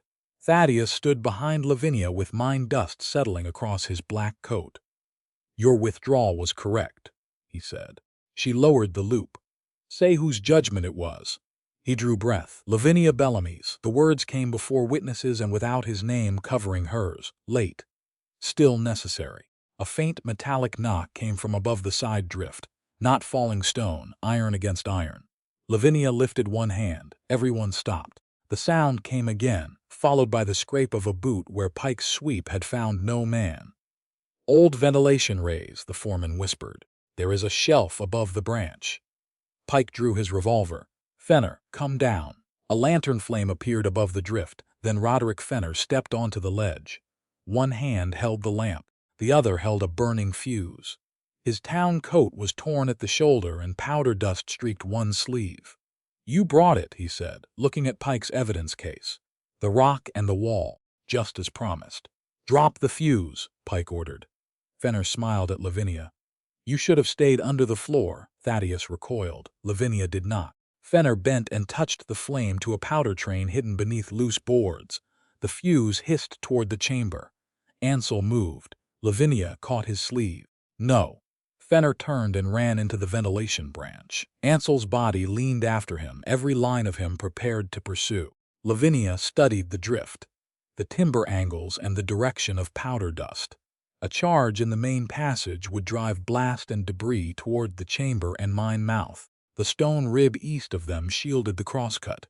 "Everyone into the ventilation crosscut," she said. "Pike takes the evidence case. Leave the crates." The assayer closed the case. Thaddeus reached for Lavinia's arm. "Do not pull me," reached for Lavinia's arm. "Do not pull me," she said. "Move where I tell you." He obeyed. Pike and the deputy carried the case between them. The foreman guided the assayer into the crosscut. Lavinia followed with cane and wall support, not running, counting turns from the mine sketch in her memory. "Stay low beneath the next timber. Keep the lantern shielded. Do not crowd the bend," the fuse hissed behind them. Ansel remained beside her. "Where do you want me?" "Lower exit, beyond the bend where the passage narrows." His gaze went toward the others. "And you?" "I am bringing them out." The refusal rose in him and stopped before speech. "I will hold the exit." He left. Not one argument, not one safer route invented in her name. At the second bend, the foreman found a branch of powder train running under a loose plank. "I can cut it." "Not from that side," Lavinia said.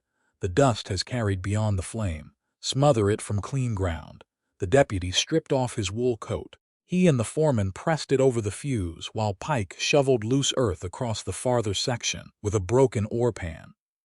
The flame dimmed, flared once beneath the cloth, then vanished. A muffled crack sounded deep in an abandoned raise. Dust rolled through the crosscut. The main charge did not catch. At the lower exit, Fenner came through at a run, one hand reaching beneath his coat.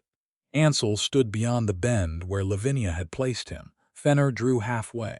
Ansel struck his wrist against the wall. The revolver fell. Fenner drove forward, but the narrow passage denied him room. Ansel turned with the force, pinned him against the stone, and locked one arm behind his back. He did not strike again. "Done," Ansel said. Pike arrived with the deputy and fastened iron cuffs around Fenner's wrists. Outside, the workers and bank directors saw him brought from the lower opening alive. They saw Pike carry out the original evidence case. They saw the punch, the altered specimen, and the fresh wall chips sealed separately under his authority. No cheering followed, only the hard recognition that the respectable promoter had tried to bury the proof with the people who carried it. Thaddeus stood before Lavinia near the buckboard. "I will resign." Her ankle shook beneath her. She leaned on the cane and remained upright. "Resigning is the first consequence, it is not the last." Pike led Fenner toward the waiting wagon. Ansel came back from the lower slope with dust along his jaw and one scraped knuckle. He stopped before Lavinia. "I held the exit." "You did. I wanted to come back for you." "I know. I stayed where you put me." The words did not ask for praise. They gave her the proof she had required. Ansel lifted one hand but left the distance untouched. "May I kiss you?" "Yes." Lavinia caught the front of his coat and drew him close. His arms came around her without pressing the injured shoulder. The kiss was deeper than the first, warmed by fear, relief, and the trust he had honored underground. Nothing taken, nothing owed. When they parted, her hand remained against his chest. Behind them, Copperglass Mine still stood. So did she. Fenner spent the first night after Copperglass in the rear cell of Sheriff Pike's office, and Bellamy's bank spent it with lamps burning until dawn. By the third morning, the directors had suspended every further advance against the mine. By the fifth, they understood enough of the damage to know there would be no easy recovery. Equipment notes had been issued. Road contracts had been paid. Wages had gone out against ore that had never justified the value placed upon it. The bank would remain open. It would not remain untouched. Lavinia attended the directors' meeting in Cañon City, with her ankle still bound beneath her skirt and her mother's brass loupe inside its scratched leather case in her reticule. Sample bag No. 9 did not come with her. It remained under Pike's seal with the altered specimen, the original tag, her October 3rd note, the preserved wax impression, the 5-point punch, and the placer gold packets. Thaddeus sat at the far end of the table. The president's chair stood empty. He had not taken it when he entered. The silver-spectacled director opened the meeting. "All Copperglass lending has been halted. Existing obligations will be reviewed against Mr. Fenner's contracts and the evidence now held by Sheriff Pike." Thaddeus unfolded 4 sheets of paper. His hands were steady, his face was not. I have signed an acknowledgment that the early mineral descriptions supporting the copper-glass loan were written by Lavinia Bellamy. No one looked away from her now. I have also acknowledged that she withdrew her support before October 3rd and that I withheld that withdrawal from this board. Lavinia let him finish. "The third paper?" she asked. Thaddeus lifted it. "My resignation as president of Bellamy's bank." A murmur moved along the table. "Effective immediately?" Lavinia asked. "Effective upon acceptance." The silver-spectacled director said, "The board accepted it this morning." Thaddeus continued, "I am also surrendering all direct authority over loans, collateral, and daily operations. I retain my ownership interest, but I will not direct the bank." That consequence had shape. Not enough to heal, enough to be real. "And the fourth paper?" Lavinia asked. "A pledge of personal holdings against losses attributable to Copperglass, my mine shares, the warehouse near the rail spur, 2 parcels south of town." One director shifted in his chair. "Those assets have not yet been valued." "Then do not call it restitution yet," Lavinia said. "A promise is not money. A property list is not repayment." Thaddeus accepted the correction with a slow nod. Once he would have called her severe. Now he had to call her accurate. The board appointed the silver-spectacled director as interim president and placed all mineral-backed loans under committee review. No one promised depositors would lose nothing. No one pretended the bank's name alone could restore confidence. Lavinia approved of the honesty more than she approved of any apology. When the formal papers were entered into the record, the independent assayer slid a separate sheet toward her. "I have a proposition." Thaddeus began to speak. Lavinia raised one hand. He stopped. The assayer continued, "There is a narrow room beside my office. 1 window, a strong work table, and a door with its own lock. The merchant who holds the lease wants $4 a month." "For what purpose?" Lavinia asked. "Yours. As your employee, if you prefer. Or you may take clients under your own name and pay. Rent. Who signs the reports? You. Who chooses the clients? You. Who holds the keys? You." Her father's expression changed, but he did not interrupt again. "I will take the room," Lavinia said, "not as an employee. Good. I will pay the first month when I have earned it. 3 men outside this room are already waiting to ask whether you will examine their specimens. Then they may ask." The first was a merchant who had accepted mining shares against a supply account. The second had received a rich-looking specimen from a claim west of town, and no longer trusted the promoter who brought it. The third was a lender with an equipment note pending against a small operation near Texas Creek. Lavinia refused to give any opinion from the descriptions alone. She set appointments. She wrote each name herself. Over the next week, the narrow room became an office. The floor sloped slightly toward the rear wall. The stove smoked until the flue was cleaned. The assayer loaned her a scale and 1 iron mortar. Lavinia bought paper, sealing wax, lamp oil, and a lockbox from her first advance. She paid the month's rent before hanging the sign. Lavinia Bellamy, Mineral Specimen Examination. The letters were plain, dark, and large enough to read from across the street. Her name did not appear beneath another man's title. Her first report concerned a sample whose bright metal proved to be pyrite. The merchant paid her despite the unwelcome answer. The second client brought 3 stones from different depths and expected 1 judgment to cover all of them. Lavinia refused. "I certify only what I examine," she said, "not what you hope the rest will resemble." By the 5th evening after the sign went up, she had earned enough to replace the borrowed lamp, and had 3 more appointments entered in her own ledger. Her ankle no longer required the cane indoors, though a full day left it aching by dusk. The marks around her wrists had faded to thin pink lines. She rubbed neither. They were facts, not invitations. A knock sounded after business hours. "Who is it?" "Ansel." Lavinia opened the door. He stood on the boardwalk with his hat in one hand and dust along the shoulders of his coat. Blue Heron lay 11 miles away. He had ridden in after finishing the day's work rather than arrive early and wait inside as though the office belonged to him. "You found the place," she said. "Pearl said the sign could be seen from half the street." "Has she been here?" "Mrs. Dyer brought her to town for school paper." They looked from across the road. I did not know whether you wanted visitors. Lavinia stepped aside. Come in. Ansel entered and stopped near the center of the room. His gaze traveled over the work table, the shelves, the locked cabinet, and the 2 keys hanging from a ribbon at Lavinia's waist. It rested longest on the sign, visible backward through the window. It suits you, he said. The room, your name on the door. She closed the door but did not lock it. My father offered me an office inside the bank after the meeting.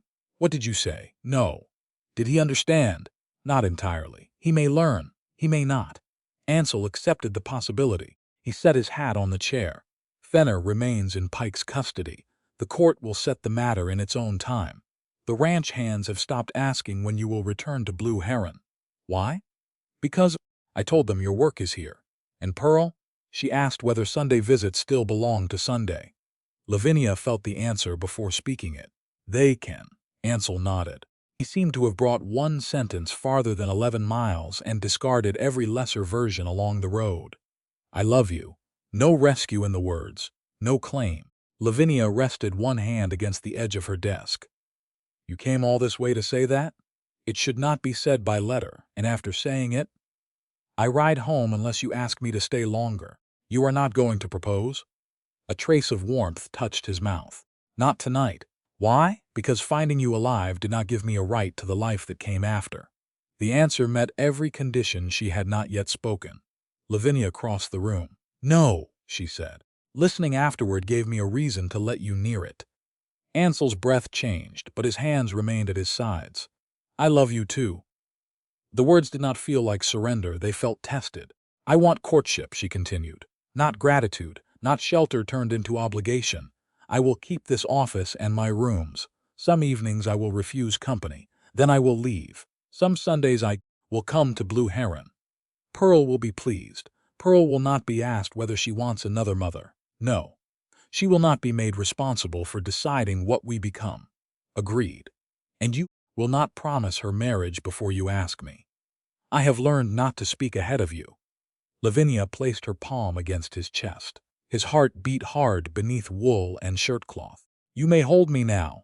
His arms came around her, with the same restraint he had shown at the cottage, but the meaning had changed. She was not injured in his house. The keys at her waist belonged to doors she could close. She rose on her uninjured foot and kissed him. Slowly, her hand moved from his chest to the back of his neck. His hand stayed at her waist until she drew him closer. When they parted, their fingers remained interlaced between them. Formal courtship, she said, divided between town and Blue Heron, with permission before interference. That should be written somewhere. I have learned the value of print. Lavinia laughed, soft and surprised by the sound. A small knock came at the door. Ansel released her hand before she opened it. Pearl stood outside beside Mrs. Dyer, holding a parcel wrapped in brown paper and tied with string. Pa said your office was open now, Pearl said. It is closed for the day. The child's face fell. Lavinia opened the door wider, but I may accept one question. Pearl held out the parcel. I found a stone no one else wants. Can you tell me what it is? The stone Pearl brought to Lavinia's office spent the winter on the corner of her work table, wrapped in the same brown paper but no longer tied. Lavinia examined it the evening it arrived. Plain gray stone, no visible gold, no silver, no drilled cavity beneath a false chip. Nothing a promoter could turn into a broadside or a banker could mistake for security. Pearl had been disappointed until Lavinia asked whether a thing had to make someone rich before it deserved to be kept. The child considered that with grave attention, then left the stone in Lavinia's care. By April of 1887, it had become the first object clients noticed after the sign on the door. 6 months had passed since Copperglass. Snow had come and gone from the higher ridges. Mud swallowed the roads, hardened beneath late frost, then softened again in spring sun. Cañon City learned to speak of Roderick Fenner in the past tense, though he remained alive to hear the judgment against him. A jury convicted him of kidnapping Lavinia Bellamy and attempting to destroy evidence at Copperglass Mine. The courier's statement, Mercy's altered tack, the contractor records, the 5-point punch, the loose placer gold, Lavinia's identification and the fuse beneath the mine floor made denial harder than reputation could bear. Other claims involving fraud, contracts, and the recovery of bank funds continued. Nothing disappeared merely because a verdict had been reached. Sample bag No. 9 remained in court custody with the original copper-glass tag, Lavinia's October 3rd note, the preserved Bellamy wax seal, and the altered specimen. The bag never returned to her office. She did not ask for it. It had served its purpose. She would not turn the object that nearly became her grave into a keepsake. Bellamy's bank remained open beneath a new president and a board-controlled lending policy. The loss from copperglass did not vanish through fortunate ore or a secret buyer. Depositors received notices that named what was known and what was still uncertain. Some money was protected, some was not. Thaddeus sold his mine shares, the warehouse near the rail spur, and one of the parcels south of town. The proceeds entered a restitution account overseen by the directors. The second parcel had not yet sold. Lavinia refused to call the process complete. Her father wrote every other Sunday. At first, the letters explained. Then they apologized. By March, they had become more useful because he no longer treated each page as a key that must open forgiveness. He described the asset sales, the claims review, and the names of the directors who now approved every mineral-backed loan. Lavinia answered when she had something true to say. She did not visit Bellamy House. She did not write that all was repaired. Her father was learning that accountability could leave a door unlatched without granting permission to cross it. Her examination practice grew slowly. That pleased her.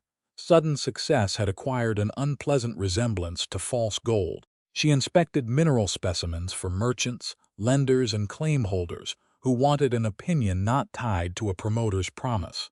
She rejected 2 advertisements that offered to place her name beneath claims she had never examined. She returned a prepared report unsigned. When a mine owner offered double her fee to certify it, "I certify what I see," she told him, "not what you need other men to believe." On one wall hung a copy of her October statement released after the trial. Beside it hung Ansel's newspaper correction, not as a romantic token. As proof that a man could do harm, name it without softening, and change his conduct before asking to be trusted again. Their courtship lasted through winter. It moved between town and Blue Heron, between Sunday suppers and evenings when Lavinia closed her office door and chose solitude. Ansel proposed in February after knocking at the office and asking whether the hour belonged to business or to him. Lavinia said yes, only after he agreed to an autumn wedding and to no closing of her office, rented rooms, or accounts. He agreed before asking whether those terms might change after marriage. Pearl was told after the decision. She hugged her father, then Lavinia, and continued calling her Lavinia. On the first Sunday in April, Lavinia closed the office before noon and rode Mercy to Blue Heron. Her ankle had healed enough for an easy saddle pace, though cold mornings still left it stiff. The marks around her wrists had faded to thin lines. Mercy's mane had grown long again, uneven where the old cutting had not fully disappeared. Pearl waited on the pasture fence with one boot hooked through the lower rail. "You're late," she called, "by 11 minutes. I counted. Then your arithmetic remains sound." Pearl jumped down. "Did you bring it?" Lavinia took the brown paper parcel from her saddlebag. "I did." Pearl rubbed Mercy's white star, then ran her fingers over the half-moon scar above the mare's fetlock as if greeting an old witness. "Have you found out what the stone is?" "I told you in November. You told me what it wasn't." Lavinia paused. "That is a fair correction." They carried the parcel into Ansel's ranch cottage. The south room door stood open to spring air. Lavinia no longer slept there from necessity. When she stayed at Blue Heron now, she used the room because she chose the visit and chose its length. Her own rented rooms in town still held her clothes, ledgers, and second key. Pearl had never once asked when she would move in forever. At the kitchen table, Lavinia opened the scratched leather case and unfolded her mother's brass loupe. Pearl unwrapped the stone and set it beneath the window. Lavinia turned it in the light, examined one edge, then another. "It still has no gold," she said. "None? None that I can see. No silver, no unusual crystal, no hidden alteration." Pearl's shoulders fell. "Then it is worthless." Lavinia placed the loupe beside the stone. No, but no one would pay for it. Payment tells us what a buyer wants. It does not tell us everything a thing is worth. Pearl frowned. What is it worth, then? You found it near the north pasture after the first hard frost. You carried it 11 miles because you wanted an honest answer. You left it with me when I had 1 room, 1 window, and 3 paying clients. Lavinia turned the stone so its pale edge caught the sun. It reminds me where my work began.